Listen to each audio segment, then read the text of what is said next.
এই তো সবগুলা বিরিয়ানি প্যাকেট করা শেষ। কিরে হোসাইন, সব মিলে কয়টা প্যাকেট হইলো? ঘরের ভিতরে 400 আর এনে 50টার মতো আছে। যাক ভালো।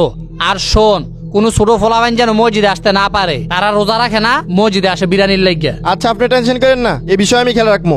আর যদি বিরিয়ানি অতিরিক্ত থাকে ফোলাফাইন্ডে দিবি না, বাইত লয়ে ফুরবি, বুঝছত? আচ্ছা চল, আসরে আজান দিছে, নামাজ পড়তে যাই।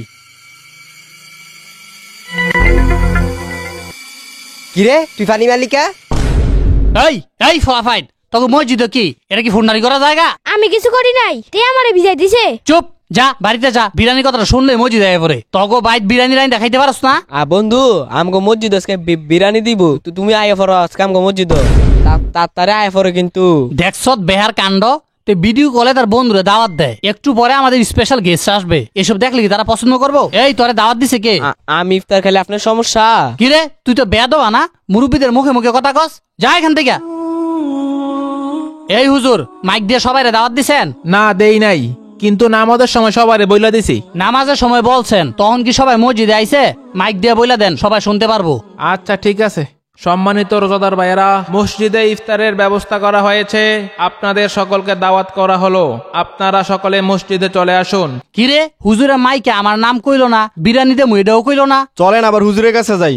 এই হুজুর, আপনি মাইকে আমার নাম বললেন না, বিরিয়ানিতে মুইটাও বললেন না। সভাপতি সাহেব, এটা বলার কি দরকার? যে আসার এমনি আসবে। হুজুর, আমি যে বিরিয়ানি দিচ্ছি এটা তো সত্য, তো সত্য কথা বলতে অসুবিধা কি? ও সত্য কথা বলতেইব না?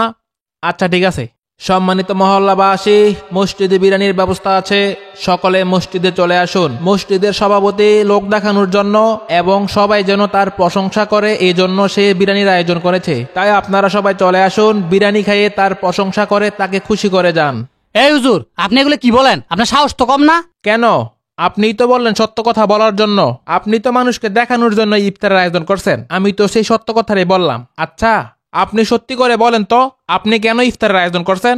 কেন আবার? সবাই যাতে ইফতার খাইতে পারে। শোনেন, আপনি যে লোক দেখানোর জন্য ইফতারের আয়োজন করছেন এটা সবাই জানে। আর কেউ যখন লোক দেখানোর জন্য কাজ করে তখন সেটা মানুষ বুঝে যায়। কারণ আল্লাহ তাআলা মানুষের অন্তরে সত্য জিনিসটা ঢেলে দেন। শোনেন, আল্লাহ তাআলা মানুষের অন্তরটা দেখেন, মানুষের নিয়তটা দেখেন।